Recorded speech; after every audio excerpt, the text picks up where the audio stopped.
The water glass was sweating. In the frigid, controlled air of the restaurant's private dining room, 3 tiny beads of condensation raced each other down the crystal, and Clara Evans, whose job it was to notice such things, found herself rooting for the one on the left. It was a more interesting contest than the one happening at the table. That one was a disaster. On one side sat Sheikh Khalid Al-Hamad, still and silent in a crisp white thobe, his red and white keffiyeh perfectly draped. His power wasn't in his posture, but in the way the other men in the room seemed to shrink to make space for his silence. On the other side were 3 grim-faced German executives. Between them, playing the part of a bridge, was Fadi, the Sheikh's cousin and translator, a man whose expensive black suit seemed to be actively disliking the man wearing it. Clara, 19 and on her 4th double shift of the week, was supposed to be invisible, a ghost who refilled water, cleared bread plates, and never made eye contact. But she had a peculiar and currently useless skill. She understood exactly what was being said. All of it. Her childhood, spent trailing a diplomat-adjacent mother through the consulates of Europe, had filled her head with languages. She knew the precise, formal German being used by the executives, and she knew the urbane, yet increasingly agitated, Arabic Fadi was speaking to his cousin. And she knew that the two were not the same.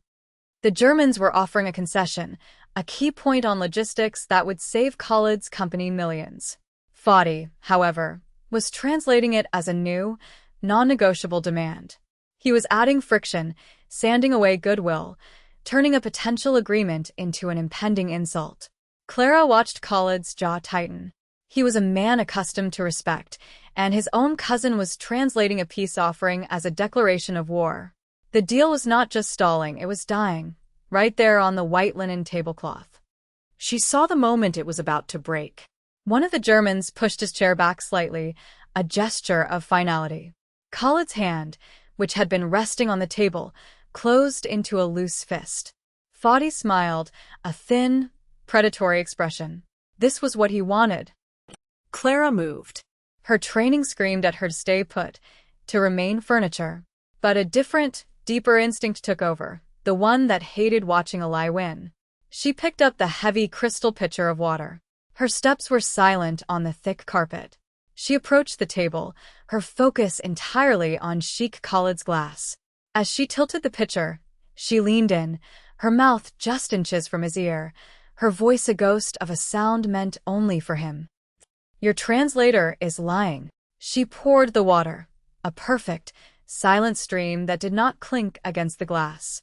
She straightened up, placed the pitcher back on her tray, and turned to leave. Fadi was staring at her, his eyes narrowed with venom. The German executives looked confused. Sheikh Khalid did not move. He did not even turn his head. But as she reached the door, she saw his fist on the table slowly uncurl. It was a forward sentence that would cost one man a fortune and make another question everything he thought he knew about loyalty. 2 weeks later, she was still there. Not at the restaurant. She had been fired before her shift even ended, escorted out by a manager stammering apologies about a complaint from a very important client. No, she was now in a hotel suite larger than the entire apartment she shared with 2 other students. It was officially called the Royal Summit Suite, and its primary function seemed to be intimidating people with the sheer square footage of its beige carpets. Sheikh Khalid had found her. Or rather, a severe-looking man named Ziad, who introduced himself as head of security, had found her at her front door the next morning. He'd presented her with a tablet displaying a non-disclosure agreement and a contract. The offer was absurd, a temporary role as a linguistic consultant for the remainder of the energy deal negotiations.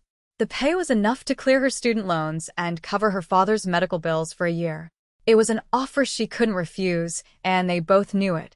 So now she spent her days at a polished mahogany table, surrounded by documents, with Khalid at the other end. He rarely spoke to her directly, instead asking Ziad to pass her files or request her analysis. It was a test. She knew it. The first few days were an exercise in professional distance. He was watching. She was being competent. The first crack in the facade came on day 3. They were reviewing audio recordings from the disastrous dinner. His team of analysts had flagged the obvious mistranslations Fadi had made. Clara listened, then paused the recording. "That's not the real problem," she said, speaking to Khalid directly for the first time. He raised an eyebrow. He didn't just change the words. He changed the honorifics. In German, they were addressing you with a term of deep, formal respect. The way he translated it into Arabic, it sounded like they were talking to a subordinate. She pointed to a waveform on the screen. "You can hear the shift. Right there." He made them sound arrogant. He was banking on you reacting to the perceived disrespect, not the substance of the offer. Khalid said nothing, but he motioned for Ziad to rewind the tape. They listened again. What none of his staff knew was that Khalid, whose own German was passable but not fluent, had felt the disrespect she described but couldn't place its source. She had just given it a name. A week later, she surprised him again. A courier delivered a small, velvet-wrapped box to her while she was working. Inside was a delicate diamond necklace. A note, in Ziad's handwriting, said it was a token of the sheik's appreciation. Clara put the lid back on the box and asked Ziad to return it. "My contract stipulates my payment, sir," she said, her voice even. "This isn't part of it." Ziad looked taken aback. "It is a gift." "I'm not here for gifts," she replied, not with attitude, but with simple fact. "I'm here to ensure the language in your contract is accurate." She did not realize that he had already seen the security footage of Ziad's conversation with her.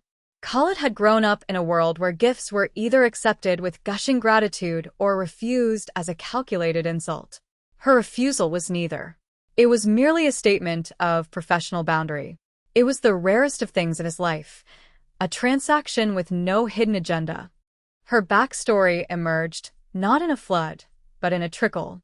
One evening, working late, he found her staring at a photo on her phone. It was a younger, healthier-looking man standing beside her. Khalid broke his usual silence. "Your father?" She nodded, startled. "Yes." "Before he got sick." "How did you come to learn so many languages?" he asked, his tone neutral, a simple request for information. She explained it briefly. Her mother, an aide to a trade attaché, had passed away a few years ago. Her childhood was a series of embassy apartments and international schools. She'd planned to follow a similar path, had even won a scholarship to a prestigious linguistics program. "Then my father's business partner made some bad choices," she said, the slight hardening of her voice the only sign of emotion. "The business collapsed. My father lost everything. I had to come home." She gave up a dream to take care of a parent. It was a wound she didn't display, a sacrifice made without ceremony. The warning, when it came, was delivered with quiet deference by Ziad. He found Khalid alone on the suite's balcony, looking down at the city lights. "Sir," Ziad began, "a word of caution. Fadi is your cousin. His father is your uncle, a man with influence on the family council. This situation with the American girl, it is causing complications. She is 19, a waitress. To give her this level of access is unconventional. It is perceived as a slight against the family. Fadi attempted to defraud me," Khalid stated, his voice flat. "And he will be dealt with. But within the family," Ziad pressed gently. "Relying on an outsider, especially one so young, is unwise. It makes you appear vulnerable." Ziad's warning was logical. It was the same advice Khalid had received his entire life. Trust blood. Trust alliances. Trust tradition. But what the security chief didn't know was that one of those trusted blood relatives had just tried to swindle him out of a billion-dollar project dedicated to his late brother's memory. Logic had failed him. Later that night, Clara was poring over a dense technical schematic, her brow furrowed in concentration. She was explaining the subtle difference between durable and resilient in the context of polymer science, a distinction that could mean a decade of operational life for the solar panels. She looked up to see if he was following her point and found him simply watching her. His gaze wasn't analytical or appraising. It was something else, something quieter and more intent. He wasn't looking at his consultant. He was looking at her. He didn't look away when she met his eyes. The hum of the air conditioning was suddenly the loudest sound in the world. For a full 5 seconds, The professional fiction they had built between them evaporated, leaving only a man and a woman in a silent room, high above a sleeping city. The final piece of the deal required a physical inspection. A key patent for a new battery technology was held at a remote solar research facility Khalid funded, a cluster of white domes shimmering in the heart of the desert. He had to go, and he needed Clara to cross-reference the technical specifications with the German legal documents on site. It was a simple 2-hour trip by helicopter. The trip there was smooth. The return was not.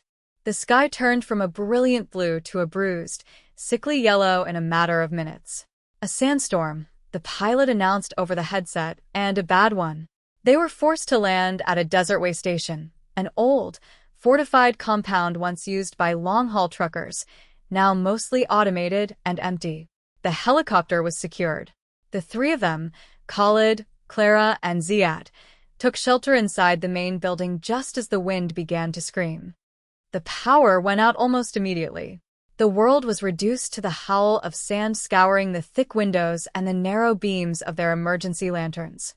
Ziad, ever the professional, secured the perimeter, leaving Khalid and Clara alone in the main common area. The illusion of the sheik in his climate-controlled tower was gone, replaced by a man in a dusty thobe, his face illuminated by the flickering lantern light. The silence stretched, filled only by the storm. Then he did something that contradicted his entire image of control. He spoke, his voice low. "This project, it is not just about business," he said, not looking at her, but at the swirling sand visible through the window. "My older brother, Rashid, we started it together. He was the engineer, the visionary. I was the one who found the money." He paused. "He died 5 years ago. À car accident. Fadi, he was Rashid's closest friend. He promised me he would help me see it through. To honor him. The betrayal wasn't about a percentage point. It was about a ghost. It was about the desecration of a memory. This was his wound, a loss that had left him vulnerable, and a trust that had been violated in the most painful way possible." Clara listened, the lantern light catching the serious expression on her face.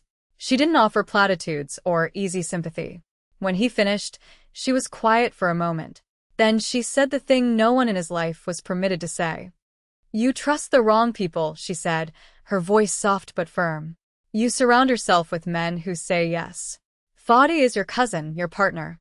But he isn't the first to disappoint you, is he? You look for loyalty in titles, not in character." It was brutally honest, a diagnosis delivered without anesthetic. He turned to look at her then, his expression unreadable. "And what would you know of loyalty?" The question wasn't an accusation. It was genuine curiosity. Her wound answered his. "I know what the lack of it looks like," she said. "My father was an architect. A brilliant one. His partner, a man he'd known for 20 years, embezzled their firm into bankruptcy.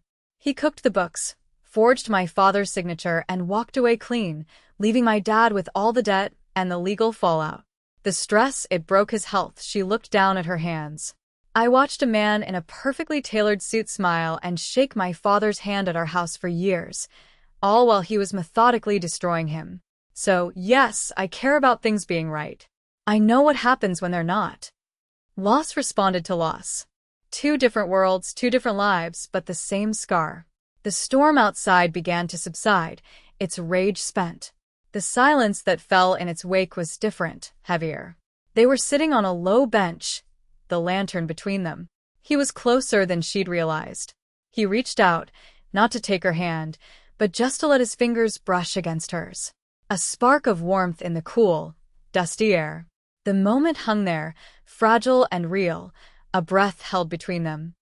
A sudden crackle from Ziad's radio on the far side of the room shattered the spell. "Sir, the storm has passed. The path is clearing." Khalid pulled his hand back as if burned. The mask of the sheik, the calm, controlled billionaire, settled back over his features. The brief, vulnerable moment was over. Back in the city, the final signing was arranged. The conference room was filled with lawyers and executives. Fadi was there, summoned by Khalid, his expression a mask of sullen compliance. Everyone expected Clara to be thanked and dismissed, her temporary contract fulfilled. She stood discreetly by the wall, ready to disappear. Khalid walked to the head of the table. He looked at the assembled faces, his gaze finally resting on Clara. Then, he gestured to the empty leather chair to his immediate right. A seat of honor and power. "Miss Evans will be seated here," he announced, his voice carrying across the silent room. It was not a request. He looked directly at Fadi as he spoke. "She will provide the final verification for the English translation before I sign." It was not a declaration of love. It was something far more potent in his world. It was a public transfer of trust. He had publicly deposed his cousin and, in his place, enthroned the 19-year-old waitress who had told him the truth. The blowback was immediate and vicious. Fadi, stripped of his position and facing family sanction, couldn't attack Khalid directly. So he attacked Clara. An article appeared on a notorious international gossip website the next morning. The headline was lurid: "Sheik's Waitress Wonder. How a teen waitress seduced her way into a billion-dollar empire." It was accompanied by grainy photos of Clara leaving Khalid's hotel late at night, cleverly cropped to remove Ziad and other staff. The story painted her as a manipulative gold digger, a femme fatale who had bewitched the powerful sheik to fracture his family and seize influence. Fadi's anonymous quotes were peppered throughout, alluding to a troubled past and insatiable ambition. It was a classic character assassination, designed to make her toxic and force Khalid to cut her loose to save face. Clara saw it first, an alert popping up on her phone. Her stomach clenched. For a moment, she felt the familiar, helpless sting of being a target.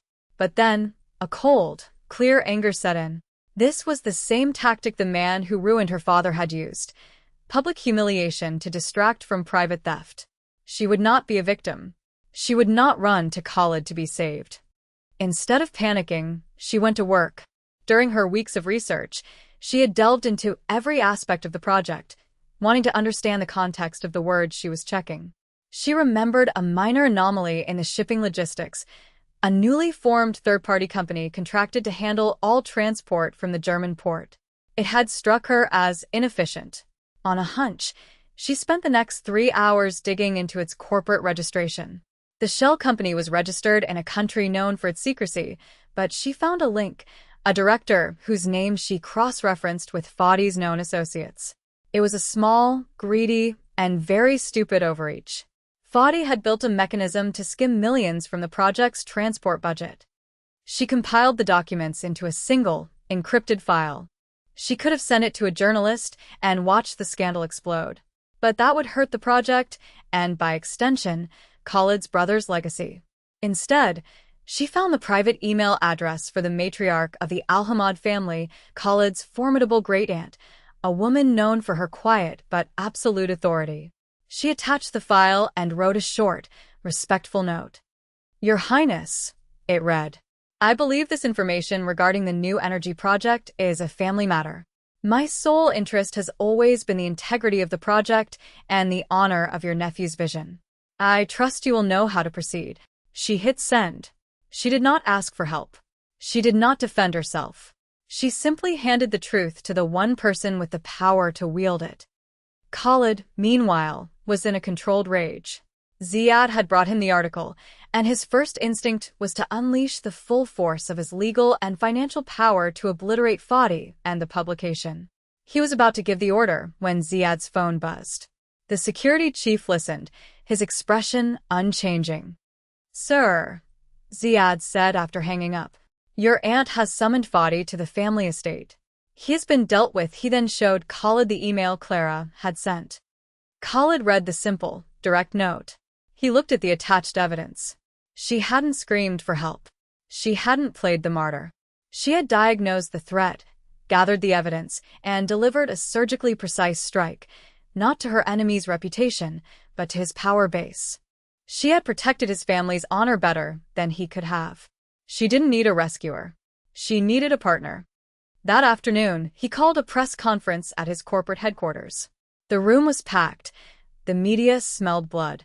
They expected a denial, a no comment, a swift distancing from the American girl.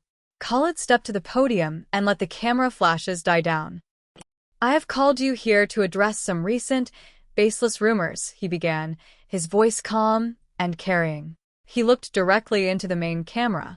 Miss Clara Evans is an invaluable consultant whose integrity and insight were instrumental in securing this project. He paused, letting the words land. Her role in my organization is not ending. It is, in fact, just beginning. She has accepted my offer to become the founding director of the new Al-Hamad Educational Foundation, a philanthropic endeavor to fund linguistic and cultural exchange programs for underprivileged students. He had not only defended her, he had elevated her. He had taken Fadi's narrative of a gold-digging mistress and publicly transformed her into a respected philanthropist. The move was brilliant, irreversible, and utterly public. He had chosen her. Later that evening, Ziad found him on the penthouse balcony, looking out at the glittering expanse of the city. "It was not a wise move, sir," Ziad said quietly, standing a respectful distance away. Khalid turned slightly. "It was the right one," the security chief continued. "For years, you have been surrounded by mirrors, men who show you only a reflection of yourself. She is the first window." Weeks later, the dust of the desert swirled around them. They stood on a platform overlooking the groundbreaking ceremony for the new solar facility. Engineers and dignitaries buzzed around them. An aide hurried over with 2 bottles of chilled water. He handed them both to Khalid. Khalid took them. Without a word, he twisted the cap off one bottle and handed it to Clara. She took it, their fingers brushing for a fraction of a second. The simple gesture hung in the air, a perfect echo of their first meeting. Then he had been the client, the powerful sheik being served. Now, he was simply a man, making sure the woman beside him had water before he took a drink himself. In the end, it turned out the most valuable thing the billionaire ever acquired wasn't a multi-billion-dollar energy deal, but a forward warning from a waitress who was just trying to do her job.